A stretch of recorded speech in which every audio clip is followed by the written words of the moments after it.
அவனி தனிலே பிறந்து மதல எனவே தவழ்ந்து அழகு பெறவே நடந்து இளையோனாய் அருமலையே மிகுந்து குதலை மொழியே புகன்று அதிவிதமதாய் வளர்ந்து 16 அருமலையே மிகுந்து குதலை மொழியே புகன்று அதிவிதமதாய் வளர்ந்து 16 சிவகலைகளாகமங்கள் மிகவும் அறையோதும் அன்பர் திருவடிகளே நினைந்து துதியாமல்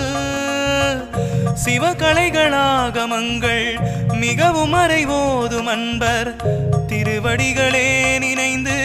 துதியாமல் தெரிவயர்கள் ஆசை மிஞ்சி வெகு கவலையாயுழன்று திரியுமடியே